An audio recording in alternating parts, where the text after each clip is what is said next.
রান্না করছো? না এসে ঝাল না এসে লবণ, এটা কি খাওয়া যায়? কি হইছে রে? কি হয়েছে তুমি অনেক জিজ্ঞেস করো? 2 বছর বিয়ে হয়েছে, এখন তো তুমি ঠিকভাবে রান্নাও করতে পারে না। আমি জ্বরের জ্বালায় বিছানা থেকে উঠতে পারি নাই, বৌমা এই অবস্থায় তোরে বাপ রান্না দিছে, আর তুই সেই ভাতগুলো ফালাই দিলি। থাক মা, বাদ দেন। ওর হয়তো তরকারিটা ভালো লাগে নাই। আমি কি তোমাকে একটা ডিম ভেজে দেবো? শোনো বৌমা, এই গরমে তোমার ডিম ভাজি করে দেওয়া লাগবে না। ওর যদি খাবার খাইতে ভালো না লাগে, ও নিজে রান্না খাবে। যাও বৌমা, তুমি যে রেস্ট নাও।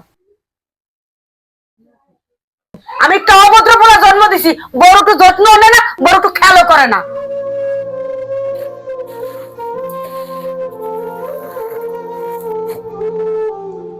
বৌমা, এখানে তুমি কি করতেছো? মা, আজকে তো বড়দিদি আসবে, মাছ মাংস ভিজাতে হবে না, রান্নাটাও তো করতে হবে। এই অবস্থায় এই গরমে তোমার রান্না করতে হবে না, নিজে পারে না লড়তে, আবার যাবে রান্না করতে। এই নাও, এই ফলগুলো ধরো, আর এইটা আমার কাছে দাও। আর শোনো, এই ফলগুলো এখনই খাবা, আর রান্না করে দুধ ডিম আছে, ওইটা তুমি খাবা। আমি রান্না করে নেবো না, আর কখন কি রান্না হয় সেটা আমি জানি, তোমার অত টেনশন করতে হবে না। আচ্ছা মা, তুমি তো এমনিতেই অসুস্থ, তার উপর দিয়ে আবার বৌদিরে দেখাশোনা করতেছো। তোমার একা একা তো অনেক কষ্ট হয়, তুমি পাঠাই দাও না বৌদিরে বাপের বাড়ি। তোর বৌদি তো সারা বছরই আমাদের সেবা যত্ন করে, এই 9 মাসটা তার একটু আমরা সেবা যত্ন করি। তুই সবসময় উল্টো পাল্টা কথা বলিস কেন? তুই যেমন আমার মেয়ে, তোর বৌদিও তেমন আমার আর একটা মেয়ে। আমার কষ্ট হইলে হোক, তুই তোর রুমে যা, আর দ্বিতীয়বার যদি তোর মুখে এরকম কথা না শুনি।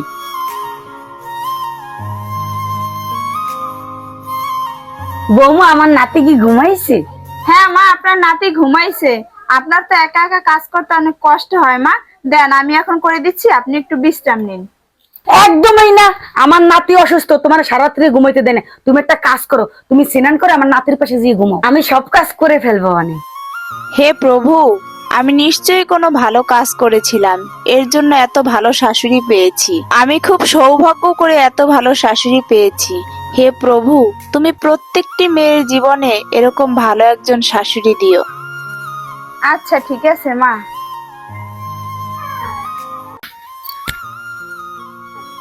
এই খিদা লাগছে, তাড়াতাড়ি খাইতে দাও। কি রে, তুই বৌমার লেগে এই ধরনের আচরণ করতেছিস কেন? দেখোস না আমার নাতিরে ঘুম পাড়াইতেছে। কই, তুই বৌমার পাশে দেখবি। তুই যদি ভালো হইতি না, তাহলে ভাতটা নিজে দিয়ে বাইরে খাইতি, তাহলে বৌমার সাথে ঝামেলা করতি না। আমি তোর কাছ থেকে এরকম একটা আশা করিনি। আসলে আমার জন্ম দেওয়াটাই তোরে ভুল হইছে।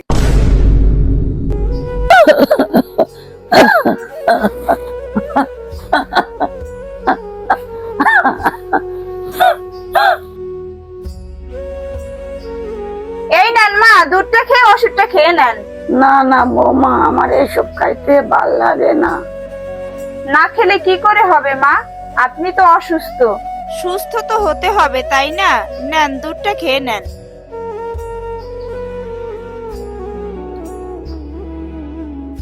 এ কি মা, আপনার তো হাত কাঁপতেছে। দাঁড়ান, আমি আপনাকে খাইয়ে দিচ্ছি। একটু বসেন, আমার চুলায় তরকারি বসানো, আমি গ্যাসটা বন্ধ করে এখনই আসতেছি। বৌমা, ও বৌমা, কি হয়েছে মা? এটুকু সময়ে আমি বিছানা নষ্ট করে ফেলেছি। তাতে কি হয়েছে মা? আপনি তো এখন অসুস্থ, আর এই সময় এরকম হবে, এটা স্বাভাবিক। আসুন, আমি আপনাকে আগে পরিষ্কার করে দিচ্ছি, তারপরে বিছানা পরিষ্কার করে দেব। আসুন মা, আমি আপনাকে পরিষ্কার করে দিচ্ছি।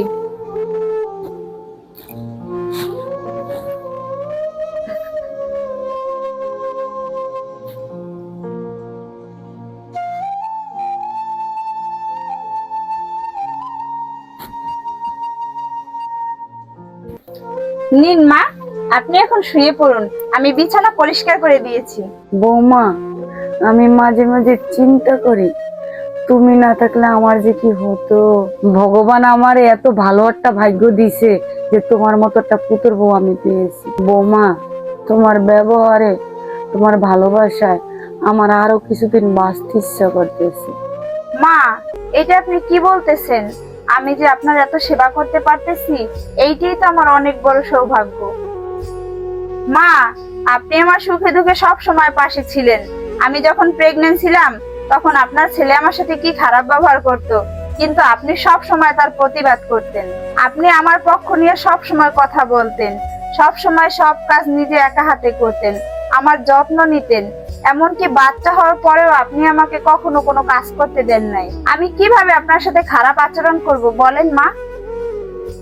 আপনি নিশ্চয়ই জীবনে অনেক ভালো কাজ করেছেন, এর জন্যই বৃদ্ধ বয়সে আপনার সাথে ভালো কিছুই হচ্ছে। আমি আমার মাকে ছেড়ে এসেছি ঠিকই, কিন্তু কখনো আপনি আমাকে আমার মায়ের অভাবটা বুঝতে দেন নাই। আপনি যৌবনকালে ভালো কর্ম করেছেন, এর জন্যই বৃদ্ধ বয়সে এসে ভালো ফল পাচ্ছেন। আমার তো মনে হয় যে আমি যদি আরো কিছুদিন আপনার সেবা করতে পারতাম, তাহলে নিজেকে অনেক ভাগ্যবতী মনে করতাম। আমি ভগবানের কাছে প্রার্থনা করি, ভগবান যেন আপনাকে দীর্ঘায়ু দান করে। প্রত্যেকটা শাশুড়িকে একটা কথাই বলতে চাই, আপনি যদি বৃদ্ধ বয়সে ছেলের বউর হাতে সেবা পেতে চান, তাহলে অবশ্যই যৌবনকালে ছেলের বউকে নিজের মেয়ের মতো ভালোবাসুন।